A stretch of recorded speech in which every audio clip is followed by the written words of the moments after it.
There have been some major court cases under the YCJA that have influenced changes in the YCJA legislation.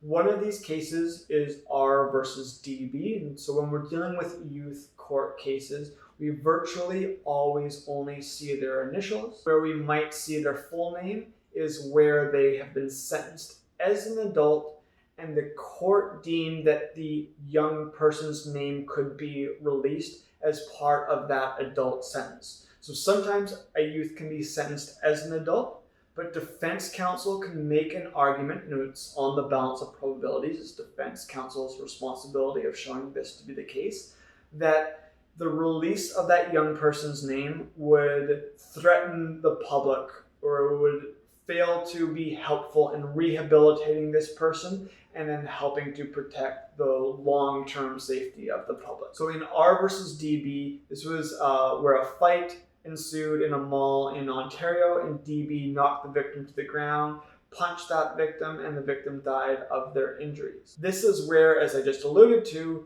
presumptive offenses were struck down, where youth should be entitled to a presumption of diminished moral culpability, meaning that even if they have been found guilty of this serious offense, should be assumed that they have greater prospects or greater chances of changing compared to adults, and therefore we should not have this reverse onus clause. So it's not like it got rid of adult sentencing, it just said that the burden of proof is now on Crown Counsel to show that the young person should be sentenced as an adult, regardless of the crime that the young person has been found guilty of.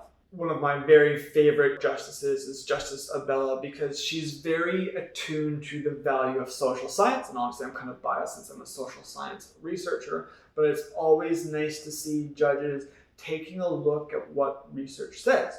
And so she took a look at what research says about the moral development of young persons, and in that R versus DB case, basically said that if the young person is deemed to be less morally blameworthy, then we can't just automatically assume or presume, presumptive offense, that they have the same level of sophistication and understanding of why their behavior is wrong compared to an adult. R versus Gladue is neither a case under the YCJA nor a case of a young person. In fact, so it's from 1999 and it was about a 19-year-old woman.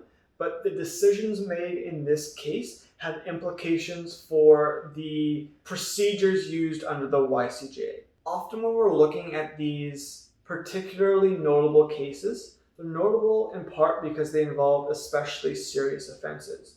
And what you need to do as young scholars trying to study the law is separate the offense from the decisions made during the court process. Because sometimes we can see more non-punitive decisions being made in really horrific offenses or really horrific cases. And keep in mind that these decisions are being made to set precedent for not future cases that are exactly like serious homicide offenses, but where we're going to have other persons in conflict with the law who might be in similar social circumstances. In this case of R versus Gladue, it's another one that I've talked about before, where the young woman stabbed her husband to death, and she was heard by a witness as saying, "I got you, you fucking bastard," and was described as like jumping up and down, like as if she was playing tag, and in tag somebody was really excited to have gotten somebody back. This person received a 3-year sentence and was released on parole after 6 months.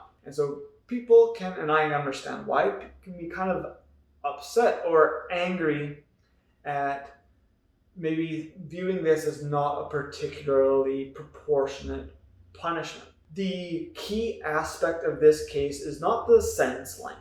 The key aspect of this case is about how judges are to interpret Section 17(2)(e) of the Canadian Criminal Code. At trial, the trial judge said that only Indigenous persons living on reserves should be considered when applying Section 718(2)(e). And if you'll recall, 718(2)(e) basically says that a judge must consider all alternatives to custody especially in the case of Indigenous persons. So they should be looking for alternatives to custody, especially for Indigenous persons, given their historical overrepresentation due to marginalization, attempted genocide, and so on.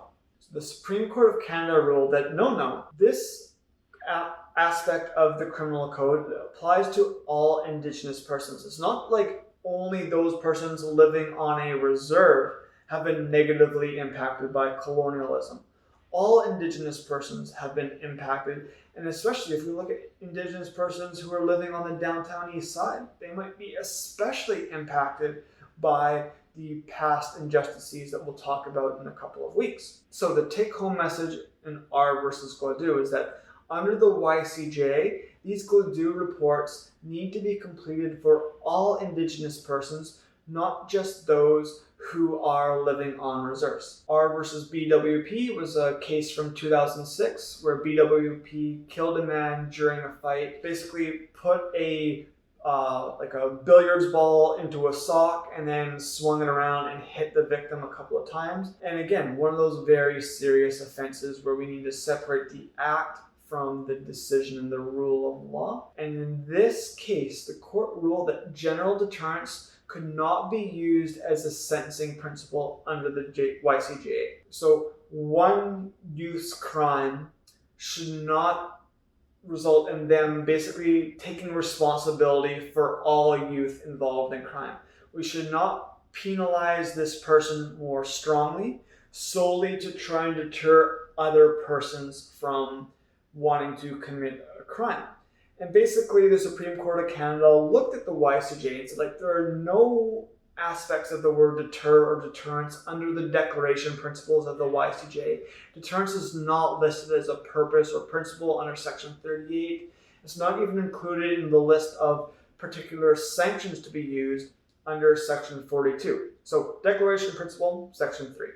Purpose and principles, Section 38.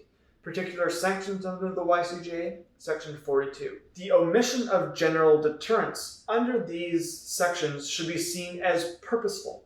It was excluded purposefully because it was thought that general deterrence was not going to be helpful. You'll recall the 4 gateways that on their own were necessary but not necessarily sufficient for the justification of the implementation of a custody sentence. One of those 4 gateways is a violent offense. And R versus CD helped define what constituted a violent offense. So CD was in possession of a weapon, and the court ruled that violent offenses were defined by physical harm.